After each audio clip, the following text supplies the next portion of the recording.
FBI's troubling partnership with Ukraine. Censorship, suppression of information on social media. So the FBI, our FBI, who's supposed to protect our interests, who's supposed to protect our constitutional rights, are actually violating our constitutional rights on behalf of another country. But before we get started, go ahead and hit that like button, share this out so we can get this information out there. Subscribe if you're not already a subscriber. Hit that alarm bell so you know when I'm putting out new stuff. Also, check out my link tree in the description. It has a link to my Patreon where I talk about things I can't talk about here. There's also a link to my Instagram and my merch store where I have I Will Not Comply t-shirts as well. So check those out. And also check out jjthepsychotherapist.com where I put out news throughout the day to keep you informed. All right, let's talk about this news. So far, the United States has sent over 75 billion with a B to Ukraine to fund its war effort against Russia. But this is not the only aid the U.S. government provides to the country as it struggles to repel the invasion, the so-called invasion, I should say. The Federal Bureau of Investigation is also lending its assistance to Ukraine to help with its effort to combat Russian disinformation on social media, according to a recent report from journalist Lee Fang. A senior Ukrainian official who regularly corresponds with the FBI explained that the agency has been pressuring Facebook to remove alleged Russian disinformation based on requests from Ukrainian intelligence. The conversation with Fang took place at the RSA convention, a yearly conference for cybersecurity firms, tech companies, and law enforcement agencies. Now, mind you, these are the same people that said that the Hunter Biden laptop was Russian disinformation. You really can't trust anything that comes from them. So why can't we just be allowed to have our own, make our own decisions rather than listen to what the government says is disinformation?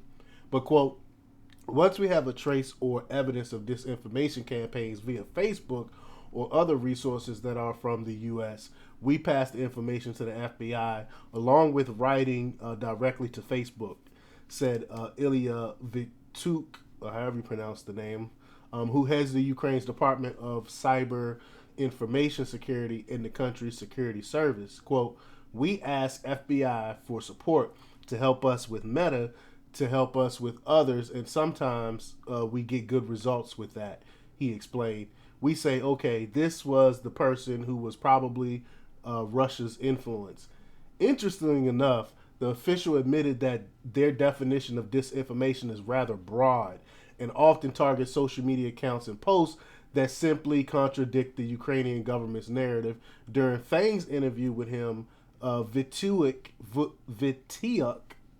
claimed he supports free speech, but argued that these steps are necessary to protect Ukraine against Russian propaganda efforts. You can't see he or she is talking out the side of their face. You can't have it both ways. You can't say you're protecting our interests, but then at the same time you wanna censor people that say something that's against what Ukraine really wants, or Ukraine's if you're against Ukraine's propaganda, then they want to censor you. But quote, when people ask me how do you differentiate whether it is fake or true, indeed it is very difficult in such an informational flow. He said, I say everything that is against our country, consider it a fake even if it's not. Right now, for our victory, it is important to have that kind of understanding, not to be fooled. So again, they say if it's anything against Ukraine, consider it fake. Even if it's not fake or untrue, consider it fake or untrue because it's against Ukraine's best interest. Not because it's actual fact. This is crazy, and this is exactly what we're seeing from Joe Biden and his minions as well. But Ukrainian authorities claim that one of the methods Russian forces have been using is disinformation tactics intended to create false tension between President Vladimir Zelensky and Valery Zaluzhny, the commander-in-chief of Ukraine's military, in an attempt to sow misunderstanding and create problems in Ukraine. Fang's article also raises concerns about the FBI's influence over social media platforms such as Twitter and Facebook. There have been reports and congressional hearings investigating the Bureau's role in shaping content moderation decisions during the 2020 election. Social media companies have been actively searching for foreign propaganda since Russia's invasion of Ukraine in 2022. The Twitter files, which I've covered in to ad nauseum, I have a whole playlist of the Twitter files. But the Twitter files really revealed that the agency, along with other government agencies, has been targeting American accounts and posts for censorship. But it was not yet known how much work the Bureau is doing at the behest of the Ukrainian government. They're just doing the Ukrainian government's bidding. Again, like I said, the Constitution be damned. But critics argue that in their efforts to combat Russian disinformation, these tech firms end up suppressing independent reporting and dissenting viewpoints regarding the military conflict. There are suggestions that tech companies may adopt censorious practices preemptively to avoid the disapproval of the federal government, with leaked documents revealing government plans to rely more heavily on social media platforms to remove, quote, so-called disinformation related to U.S. support for Ukraine. And these concerns apparently don't bother folks like Vituik, who acknowledged that his government is concerned more about narrative than the truth.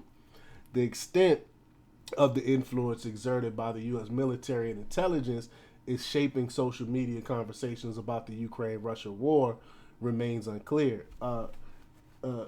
There has been several revelations of FBI agents engaging in regular correspondence with Twitter executives urging them to detect and remove Russian disinformation. Now, to be clear, our federal government is working at the behest of a foreign power to censor certain types of content, not only in the state sending oodles of cash to the Ukrainian government, it's also diverting resources to bolster their propaganda efforts. While Fang's report did not explicitly say whether these censorship practices also targeted Americans, the revelations from the Twitter file suggest that such a possibility is not out the question. And I believe they are. They're definitely censoring Americans. And Vituik said they consider any information contradicting their preferred narrative is disinformation, meaning that this would apply even if it comes from an American source. So the question is, how much longer will the U.S. government get away with this? When are they really going to get held accountable for taking away our First Amendment rights? Let me know what you think. Leave your comments down below. Like, share, and subscribe. And check out DemarcRepublics.com for the latest in news. Until next time, peace.